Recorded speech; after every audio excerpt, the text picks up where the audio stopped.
আজকের পৃথিবীর সবচাইতে আলোচিত এবং ঘটনাবহুল ভূখণ্ডসমূহের অন্যতম হলো সিরিয়া।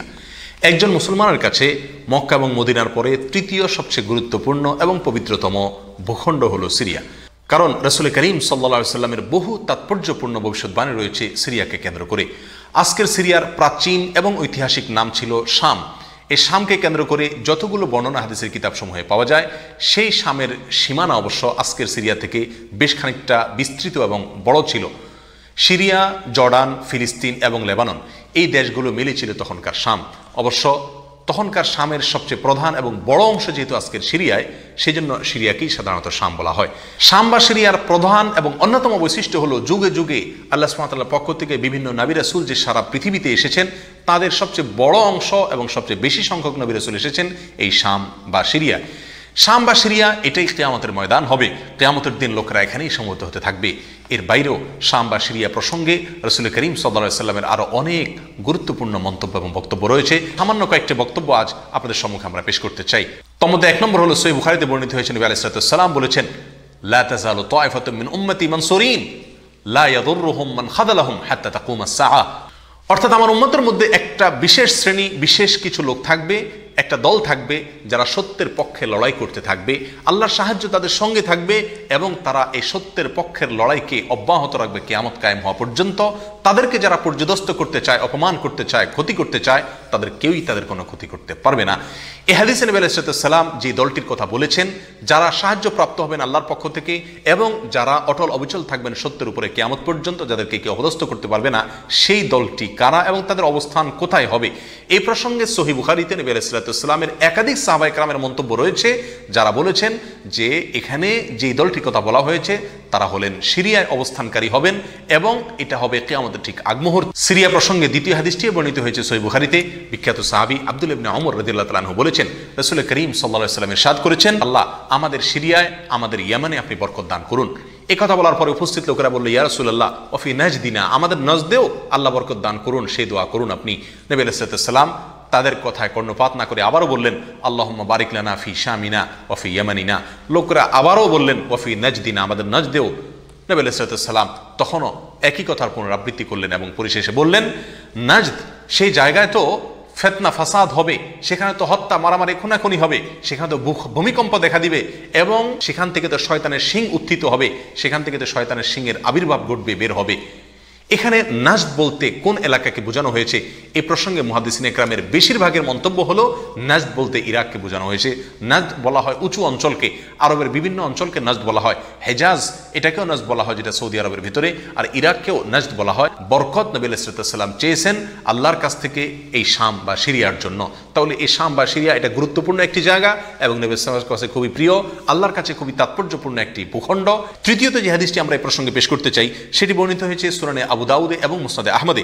নবী আলাইহিস সালাম থেকে বর্ণনা করেছেন আব্দুল্লাহ ইবনে হাওয়ালা রাদিয়াল্লাহু তাআলা আনহু, তিনি বলেন যে রাসূল করিম সাল্লাল্লাহু আলাইহি ওয়াসাল্লাম আমাকে বলেছেন, দেখো যখন তুমি দেখবে যে খেলাফত পবিত্র ভূমিতে অবতরণ করেছে, নেমেছে, এসেছে, প্রতিষ্ঠিত হয়েছে, তখন তুমি ধরে নিবে যে কিয়ামত খুবই সন্নিকটে এসে গেছে। এ হাদিসে নবী আলাইহিস সালাম পবিত্র ভূমিতে যে খেলাফত অবতরণ করলে কিয়ামত নিকটবর্তী এটা বোঝা যাবে বলেছেন। এখানে পবিত্র ভূমি বলতে তিনি কি বুঝিয়েছেন, এই ব্যাখ্যা প্রসঙ্গে প্রায় সকল মুহাদ্দিসিনে কেরামের অভিমত হলো নবী আলাইহিস সালাম এখানে সিরিয়াকে বুঝিয়েছেন।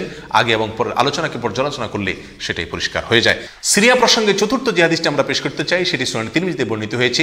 সেই হাদিস থেকে বোঝা যায় নবী আলাইহিস সালাম সিরিয়াকে গোটা মুসলিম বিশ্বের জন্য হৃৎপিণ্ড হিসেবে অভিহিত করেছেন, মন্তব্য করেছেন। তিনি বলেছেন, সিরিয়ার লোকেরা যখন খারাপ হয়ে যাবে, মন্দ এবং খারাপ দিক যখন সিরিয়ার লোকদেরকে গ্রাস করবে, ছেয়ে যাবে, তখন তোমরা ধরে নিবে পৃথিবীর কোনো জায়গায় আর কোনো ভূখণ্ডে মুসলমানদের মধ্যে আর কোনো কল্যাণ অবশিষ্ট নেই। সিরিয়া প্রসঙ্গে ৫ নম্বর হাদিসটি বর্ণনা করেছেন আবু হুরায়রা রাদিয়াল্লাহু তাআলা আনহু, আর এটি বর্ণিত হয়েছে সুনানে ইবনে মাজাহ।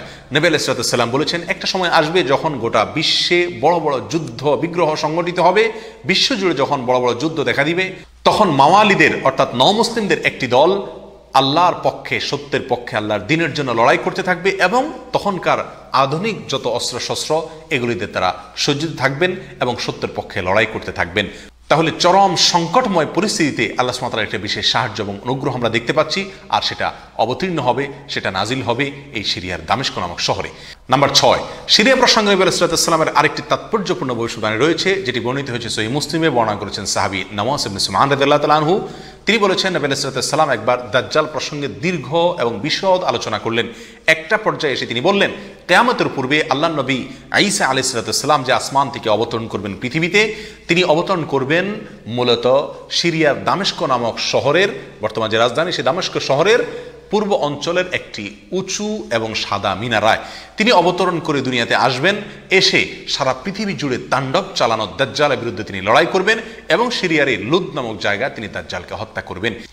নাম্বার 7, তিরমিজি বর্ণিত এক হাদিসে আসছেন নবী আলাইহিস সালাম ইরশাদ করেছেন, কিয়ামতের পূর্বে ইয়েমেনের হাজরামাউত নামক শহরে সেখানে আগ্নোৎপাত দেখা দিবে, আগ্নেয়গিরি দেখা দিবে এবং সে আগুন মানুষকে ধাওয়া করতে থাকবে। সেই পরিস্থিতি আসলে কিয়ামতের ঠিক পূর্ব মুহূর্তে আমরা কি করব, এই প্রসঙ্গে সাহাবা ইকরাম নবী আলাইহিস সালামের কাছে দিক নির্দেশনা চাইলে তিনি বললেন, আলাইকুম বিশাম, তোমরা শাম বা সিরিয়ায় গিয়ে আশ্রয় নিবে। অন্য এক হাদিসে আসছেন নবী আলাইহিস সালাম বলেছেন, একটা সময় আসবে যখন 3টা জায়গায় একসঙ্গে যুদ্ধ চলবে, সিরিয়ায় এবং ইয়েমেনে এবং ইরাকে। একজন সাহাবী প্রশ্ন করলেন, ইয়া রাসূলুল্লাহ, আমাকে ওই সময় আপনি কোন পক্ষের হয়ে লড়াই করার জন্য নির্দেশ করবেন? নবী আলাইহিস সালাম বলেছেন, তুমি শামের হয়ে অর্থাৎ সিরিয়ার হয়ে তুমি লড়াই করবে, আর যদি সিরিয়া হয়ে লড়াই করার সামর্থ্য তোমার না থাকে তাহলে ইয়েমেনের পক্ষ তুমি অবলম্বন করবে। নাম্বার 8, মুসনাদ আহমদ সহ বহু হাদিসের কিতাবে বর্ণিত হয়েছে, কিয়ামতের পূর্বে যে আগ্নেয়গিরি দেখা যাবে, যে আগ্নোৎপাত দেখা দিবে, সে আগুন মানুষকে ধাওয়া করতে থাকবে এবং সারা পৃথিবীর মানুষকে ধাওয়া করতে করতে করতে একটা জায়গায় একত্রিত করবে, আর সেটি হলো সিরিয়া। নবী আলাইহিস সালামের ভাষায় আরদুল মাহশারি ওয়াল মানশার, অর্থাৎ সিরিয়াই হবে কিয়ামতের ময়দান। কিয়ামতের সময় সারা পৃথিবী থেকে মানুষ সমবেত হয়ে এই সিরিয়াতেই একত্রিত হতে থাকবে। নাম্বার 9, নবী আলাইহিস সালাম আরেক হাদিসে বলেছেন, মালায়েকাতুল্লাহি বাসিতু আজনিহাতাহুম আলা শাম, আল্লাহর ফেরেশতাগণ সিরিয়ার উপরে তাদের ডানাকে ছেয়ে আছেন অথবা ছেয়ে থাকবেন। এই হাদিস থেকেও শাম বা সিরিয়ার গুরুত্ব একেবারে পরিষ্কারভাবে ফুটে ওঠে। নাম্বার 10, এক হাদিসে আসছেন নবী আলাইহিস সালাম তার এক স্বপ্নের বিবরণ দিতে গিয়ে বলছেন যে, আমি একবার শুয়েছিলাম, দেখলাম আমার মাথার নিচ থেকে আল্লাহর কিতাবকে ছিনিয়ে নিয়ে যাওয়া হলো এবং সেটাকে যখন নিয়ে যাওয়া হচ্ছে আমি তাকিয়ে থাকলাম কোথায় নিয়ে যাওয়া হচ্ছে। দেখলাম যে একটা আলোক রশ্মি চলে যাচ্ছে এবং যেতে যেতে সিরিয়ার ভূমি পর্যন্ত সেটা চলে গেল এবং সেখানে গিয়ে অবতরণ করলো। এরপর নবী আলাইহিস সালাম বললেন, আলা ইন্নাল ঈমানা ইযা ওয়াকাআতিল ফিতানু বিশাম, অর্থাৎ যখন সারা পৃথিবীতে ফিতনা ফাসাদ ছেয়ে যাবে তখন ঈমানের ঠিকানা হবে সিরিয়ায়, আর ঈমানদারদের আশ্রয়স্থল হবে, শেষ ভরসা হবে সিরিয়া।